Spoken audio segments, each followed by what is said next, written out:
mwena abakulembeze abagenda okuddamu okulembera NUP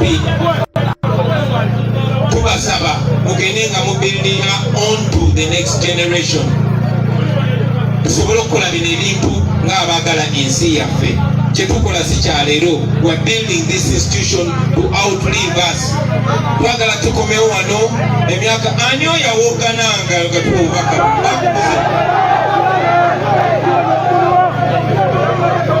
twagala tukomewo wano nga tuli mu 50, 60, 70 nga abalibeerawo bongeddeko nga banene nnyo nga balungi nnyo nga weeyagaza.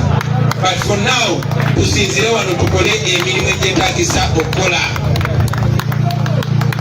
Wano nyinawo office nange era mbasuubiza wajja kubawo ekiseera nga pulezidenti gennyini ajja wano n'akampingawo wiiki enamba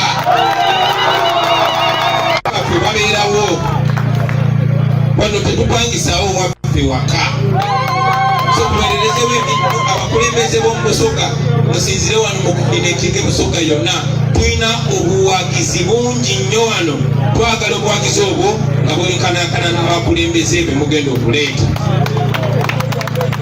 We have a lot of support, but we need to harness that support. Support yetuina eringa enkuba etonyanga nyingi etonya non-stop. Eranga enyumba eriko amabaati naye nga tekuli lugogo. Kati twagala muteekeko engogo ku mabaati ago muteekewo ne pipa tukuŋŋanye obuwagizi bwaffe obwo obuwagizi obwo support eyo efuuke abakulembeze Busoga ne West ne Eastern Region yonna efune eddoboozi mu paliamenti ne bikuko byonna byonna. Twagala okubaza in a very special way abantu beeyiganga wano mwatulondera mwebale nyume meya waffe wali awumireko kati twagala n'abakulembeze bonna babere ba NUP wano tusobola okukikola tukikole baganda bange to the people of Busoga eri abantu b'e Busoga mugende musonga mutuwagira support yetulina wano akabi nnyo ate population yammwe y'amaanyi kati population tugende nga tuzigatta eri population y'Ebuganda gigattekeyo Busoga gigattekeyo kiba kikambo ennyo nate mwe abaana b'e Busoga mumanyi n'okubikola era njagala mubikole kubanga njagala giweereza abakulembeze bonna ab'omu Busoga muno aba NUP n'abatali ba NUP bino bulijjo tubagamba nti tulina ekibiina ky'ebyobufuzi naye tetuli kibiina kya byabufuzi muntegeera. We are not a political party, but we have a political party. Tetuli kinene nnyo n'okusinga NUP. Tuli people power. Tuli maanyi g'abantu, tuli ddoboozi ly'abantu. Era ng'amaanyi g'abantu ge tukuŋŋanyiza mu kibiina ekiwandiise kye bayita National Unity Platform. Ng'ennyukuta eri makati eya U etegeeza unity. Twagala okwegatta n'abantu baffe bonna abaana bedda amazima abagalabye kati abali mu kugalaba n'abagenda okugalaba enkya.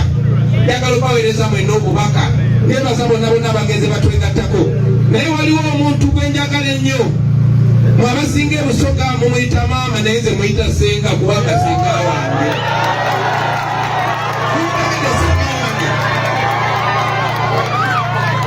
nze neddira mbogo ne senga wange maama wammwe bayita Rebeka Kadaga naye yeddira mbogo neza okwemerera waneyiganga musindikira obubaka mukole nti ife tumwenda ino senga tetukwagala omusajja tebukwagala lwaki obwesibako oli kwalite jangu tukyuse embeera buli omusajja obuguzalawa ekambirikese emwesengaate omugambe fetumwagala ate n'amabaddu w'Ebusoga yo banki bagambe naye mukiraba mwe temubiraba temubimanyi lwakiserekera awo bannange